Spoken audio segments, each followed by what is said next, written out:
ஆண்டவராகிய இயேசு கிறிஸ்துவின் நாமத்தில் உங்களுக்கு வாழ்த்துக்கள். எல்லாரும் எப்படி இருக்கீங்க? சுகமா இருக்கீங்களா? சந்தோஷமா இருக்கீங்களா? இந்த நாளிலும் ஆண்டவர் கொடுக்கிற ஆசீர்வாதமான வார்த்தை யோசுவா 24 அதிகாரம் 20 வசனம். Joshua chapter 24 verse 20.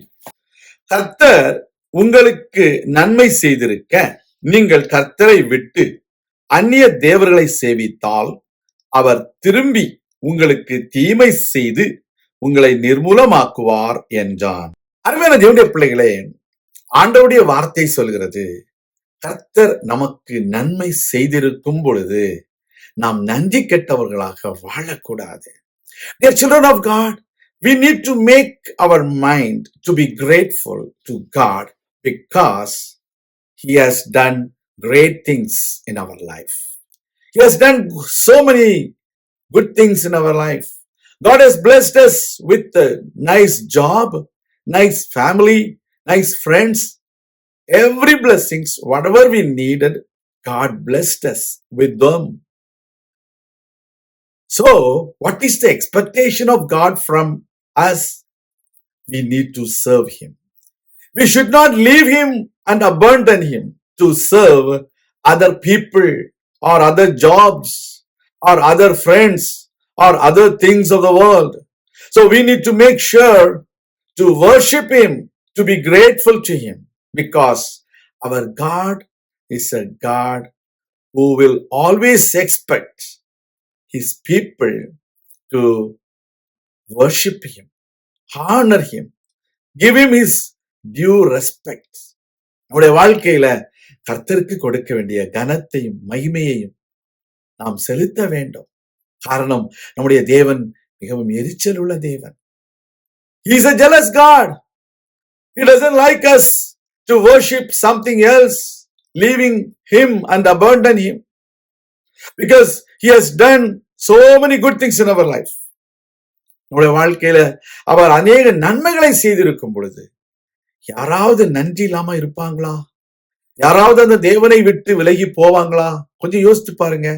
உங்களுக்கு நீங்கள் செய்த நன்மைகளை ஒருவர் மறந்துவிட்டு நன்றியற்றவர்களாக உங்கள் கண்களிலே அவர்கள் இருப்பார்களேயானால் உங்களுக்கு எவ்வளவு வேதனை உண்டாகும். அதே போலத்தான் நம்முடைய தேவனுக்கும் வேதனை உண்டாகும். அவர் என்ன செய்வாராம்? அவர் நம்மை நிர்மூலம் பண்ணுவார் என்று சொல்லப்படுகிறது. If you leave our God and abandon Him, the word of God says He will destroy you. He will send you as a slave to some other people's control. That is what He did. தேவனுடைய பிள்ளைகளே, 430 வருடங்கள் எகிப்திலே அடிமைகளாக இருந்தார்கள்.